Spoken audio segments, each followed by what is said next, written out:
Welcome. Today we're going to talk about creating pages on Zoho Creator. First, we'll take a look at why, if you aren't using pages, you should be. Next, we'll go through the basics of creating a page. Then, we'll take a look at the different elements that can be utilized on the page. Lastly, we'll go through a quick demo where we take the different concepts that we've talked about and put them together in building out a page. So first, why pages? Pages are probably the most underutilized component on Zoho Creator, which in my mind is pretty criminal. They are probably the most useful component as it gives you the ability to affect a lot of the different areas that your users and your customers and the different people that you'll be interacting with through the application gives it the ability to affect their experience. So what's so special? Well, firstly, pages can be utilized to combine multiple different components onto a single view.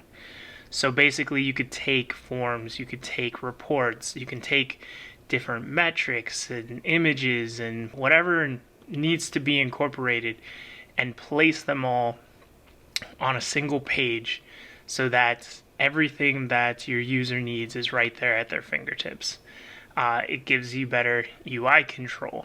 So instead of going through the traditional navigation through the different lists and toolbars of Zoho Creator, you can utilize buttons and things like that to increase the fun that your users have interacting with the application and ensure that they're more likely to adopt that application into their process.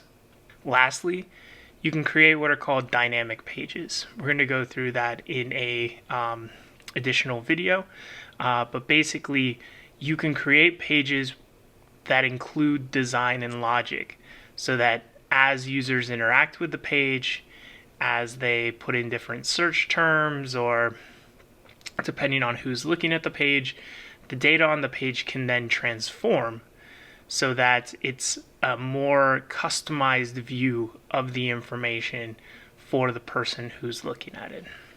Here's a couple examples of some pages. Most of these fall into the category of what I would consider more like a dashboard. And that's the typical use case for a page is typically something within that dashboard realm. Here you can see on the left we have our traditional navigation, all of the different sort of drop downs and options included in the application. We then have some metrics about vacation requests, a chart, as well as a calendar that's been built in.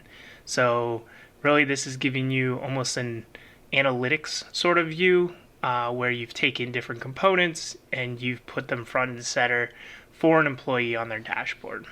The next example is very similar. Again, another dashboard. Here, it's a little bit more curated in the fact that it's only applicable for our user Alvin Edwards.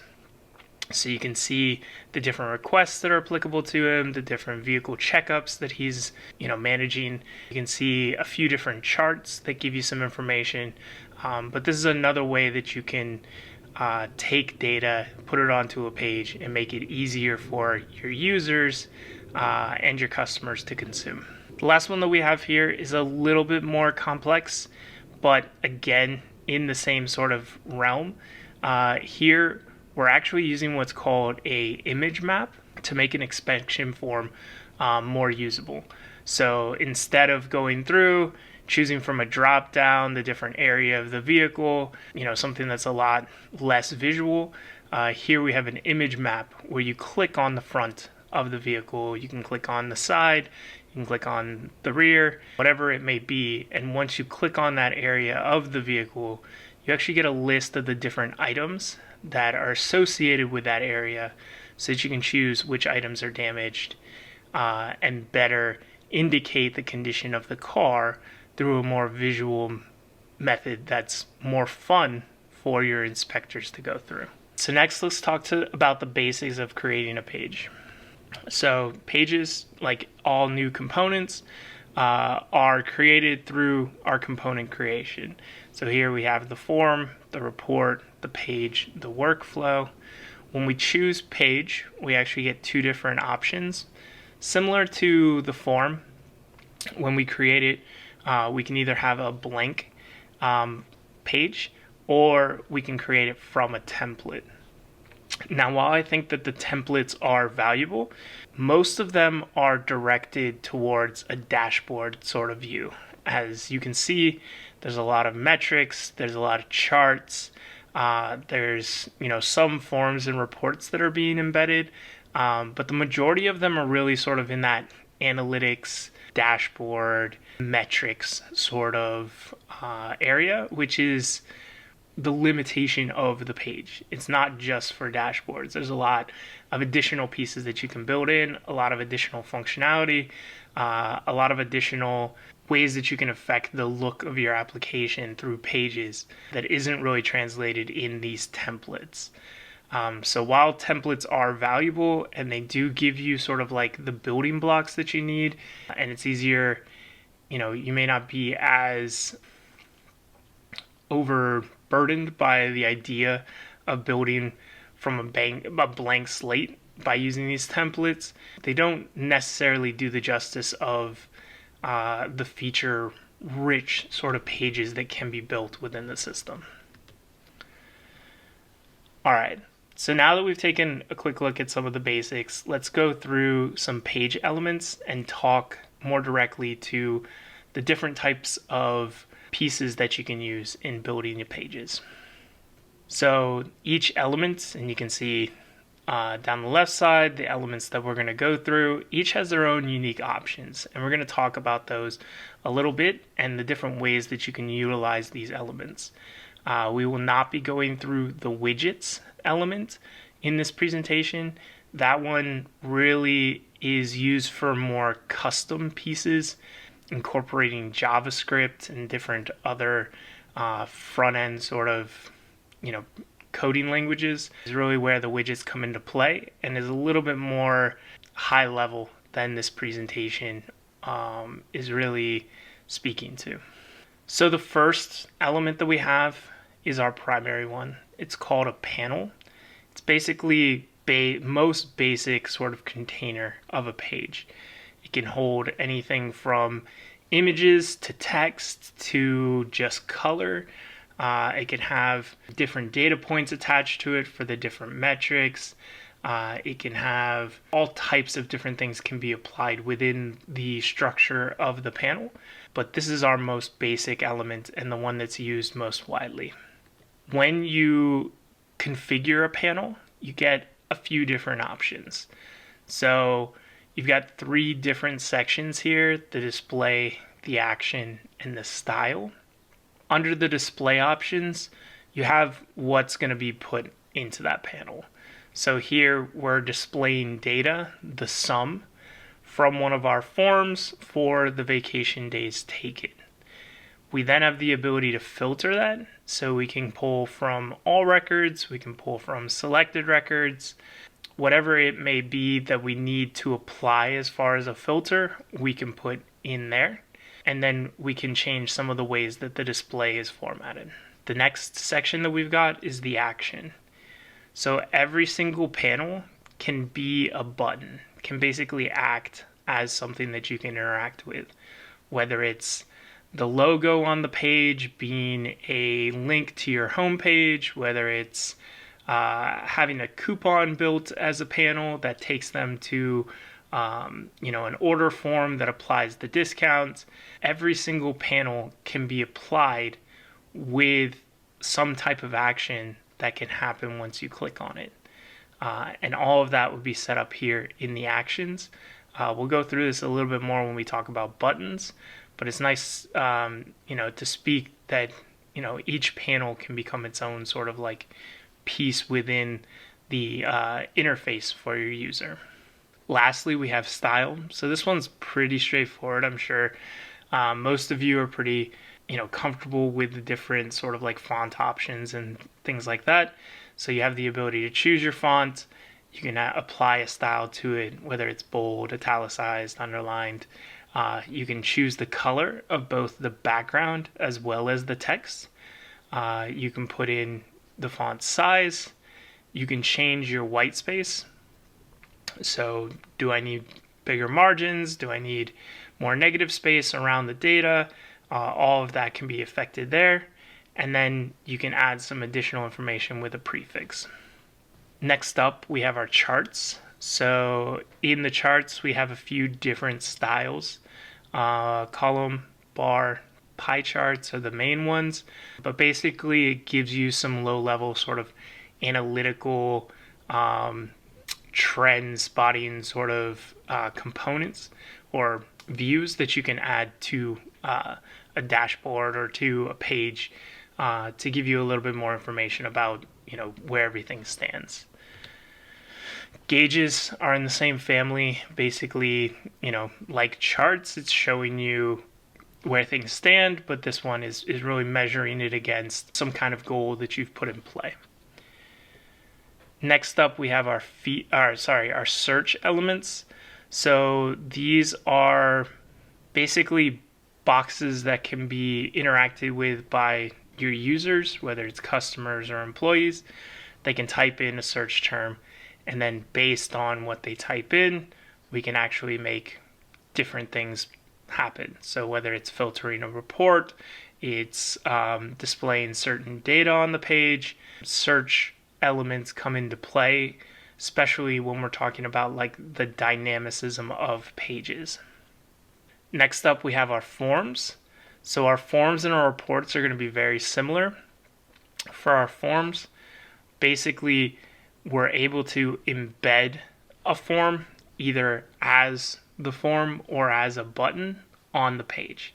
If you have a leave request for an employee, you could embed it on the employee's dashboard so that they actually don't have to navigate anywhere else to put in their leave request. The buttons act just like the button element that we're going to talk about shortly, but they're preset both with the name of the form that it's going to, as well as the action on the back of the button to take you to that form. Reports are in the same, so you can create or you can embed a report on a page so that it shows up in line with other data that you have, or you can embed it as a button so that when you click on that button, it then takes you to that report and shows you that information. Next up is probably our most customizable elements behind widgets. These are our snippets. So there's a couple different types. The first one is ZML, or Zoho Markup Language. And this is really one of the ways you can create custom views of information that you can then reuse on your pages. We're going to go a little bit more in depth on what ZML is and how to utilize it in a subsequent video. But these are really those more customizable versions of the panel that allow you to incorporate deluge and other more complex pieces into them, again, leading itself to a page being dynamic. Alongside the ZML, we have an HTML snippet as well. Some people are more comfortable with HTML than they are with ZML, so we have both options available. But the HTML is pretty limited as far as what all can be written into it. So while you get most of the typical HTML sort of tags and style options and things like that, you won't get some of the more complex CSS sort of pieces that you can put on top of HTML in other platforms. Our HTML is a little bit more limited in its use, so you'll have to play around with it to see if it will do exactly what you're looking for it to do. Lastly, we have our embedded. So this is a snippet, but not quite. Basically, it's just a container that you can take an iframe sort of embed code from Creator itself or from a different platform, you can put it inside of this snippet, and then it will show up in line with the other data from Creator or external data that you've put on the page. Lastly, we have our buttons. So these can be utilized, especially with interface, with your navigation through the app. Think about how much easier it is instead of going up to the toolbar and going to your drop downs and choosing what you need, to have a button on the page where it makes sense to have it. So, for an employee dashboard, maybe that's launching a timesheet app. It's launching, your leave request. All of those buttons could be put on the employee dashboard and make it easier for them to get what they need done without having to search for it through different toolbars. As you navigate from one page to another, you can have buttons at the bottom or the top of the page that take you back to your home, back to the dashboard, and then there's, all kinds of different things that you can apply to it.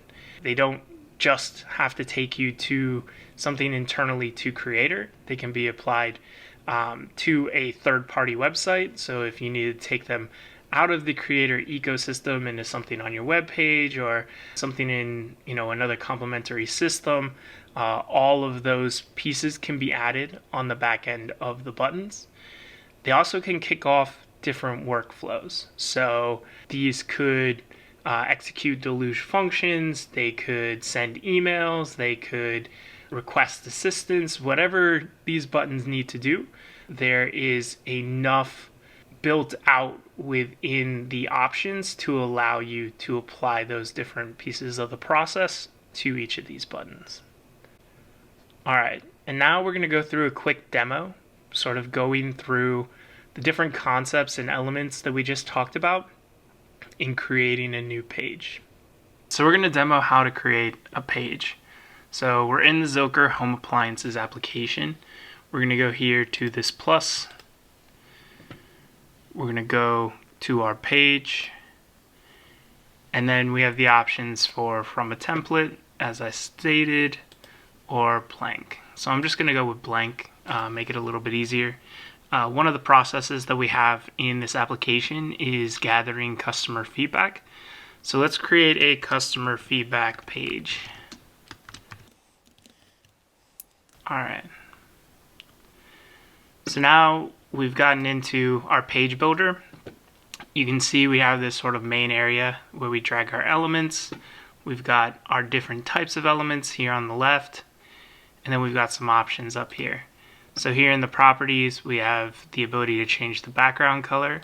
So if there's any color that we want to use, any kind of branding, anything like that, we can put it in here.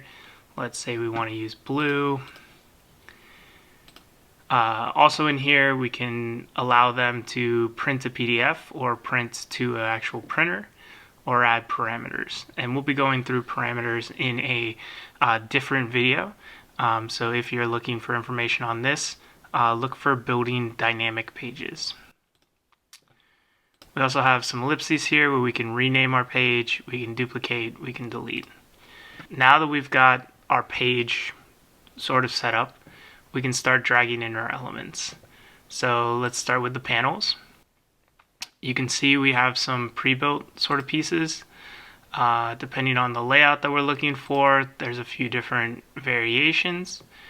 We can also change the way that it's aligned, so left, center, right. And then we have two different options here, one with backgrounds with color, and then ones with white backgrounds. So let's just grab our basic sort of panel element. We have a few different pieces in here, so you can see we have sort of like the normal container for the panel. We then have a number and then some text. So clicking on each of these changes what our focus is, and we get to affect whatever part of this panel that we want to. So let's start with a title. So we don't need the number. Let's delete this element. We then are just left with the text from that value or that panel that we pulled over. So let's call this Zilker customer feedback. We're going to display as text, and then we can go here to style and change some of the information around it. So we've got only a few different types of fonts, but let's go with Roboto. Let's make it bold. Let's change the color. Maybe we'll go with white, and then make the background color like a darker blue. We can then change the font size. So there's a couple in here, but we can change some of that a little bit more. So let's go with 40 for now. And then we can change some of the margins. So let's say we want 5 pixels at the top, 5 right, 5 bottom, 5 left. So now we've increased our basically our white space around the text. We can then click on the outside of the text element. So here, we can go to style, and we can change this to our darker blue as well to match the rest of the cell. Alright, so then we can hit close, and now we've got our first piece of our form or our page going up.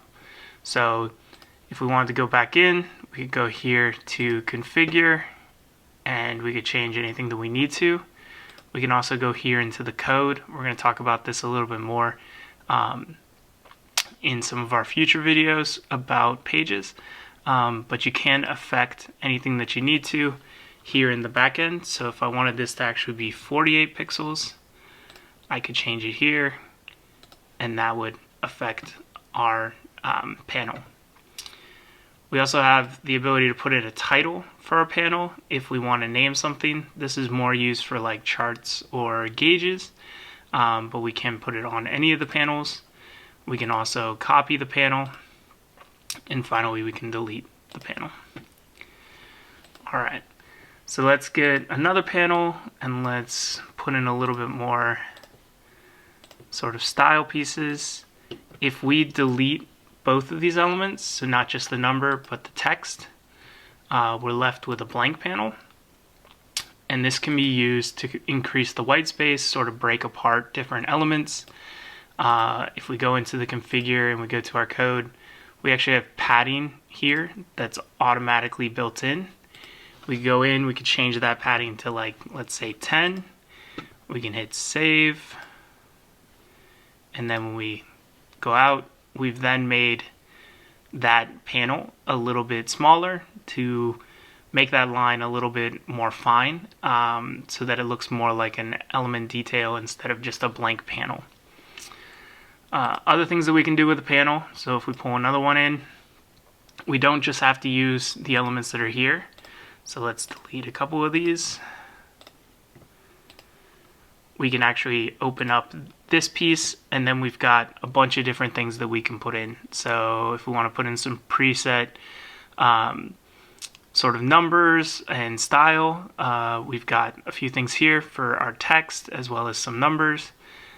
We've got image. We can put in some icons. We've also got some buttons. So let's actually put in an image. So let's throw in a large image. We've got the ability to choose what our image source is. So do we want the icons? So basically our built-in icon library. We have both outline and solid. We can choose a web link. So if you have a URL for an image that you want to use, you can throw that in here. But I'm actually going to upload one. So let me hit my upload.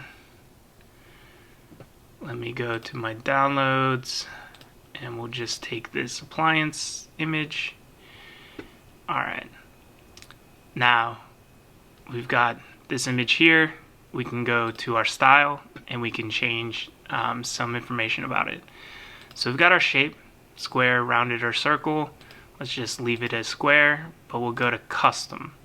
So this will give us the ability to change the dimensions of the image. So let's say we want the width to be 280 and the height to be 480.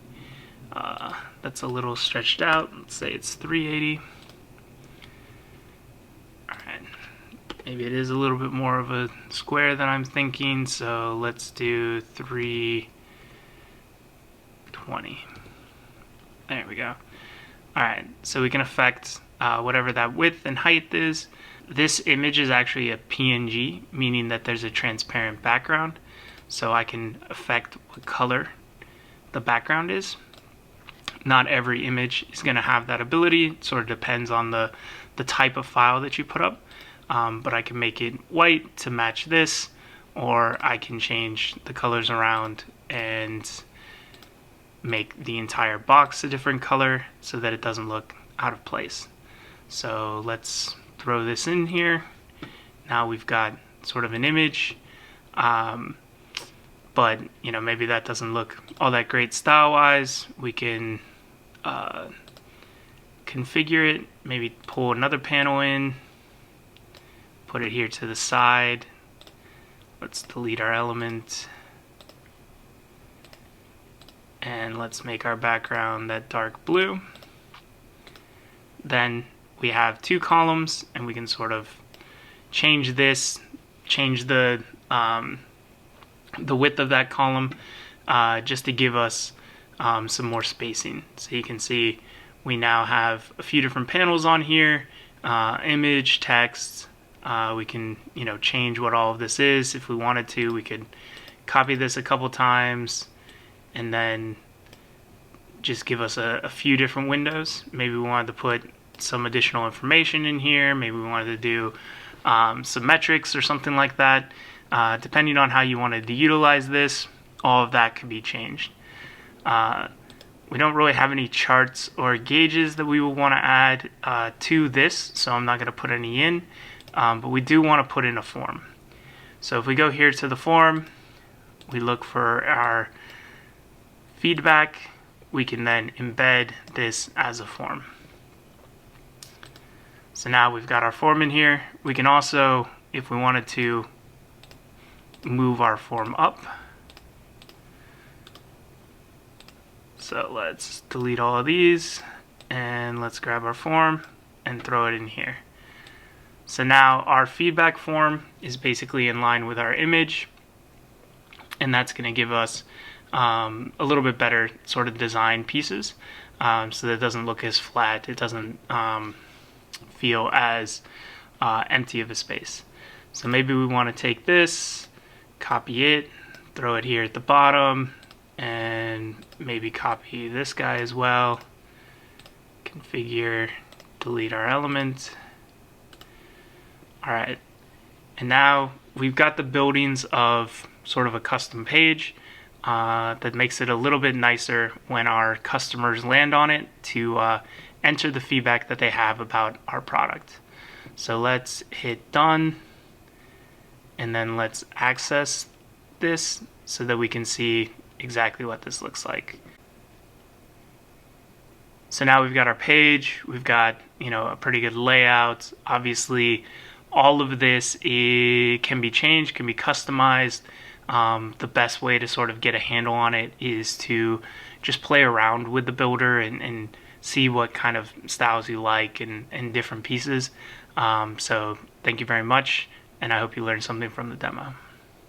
Alright, so in today's video, we went through why you should be using pages, how easy it is for you to create a page, the different types of elements that are in play when you're building your pages, and then I went through a demo of putting together a page within Zoho Creator.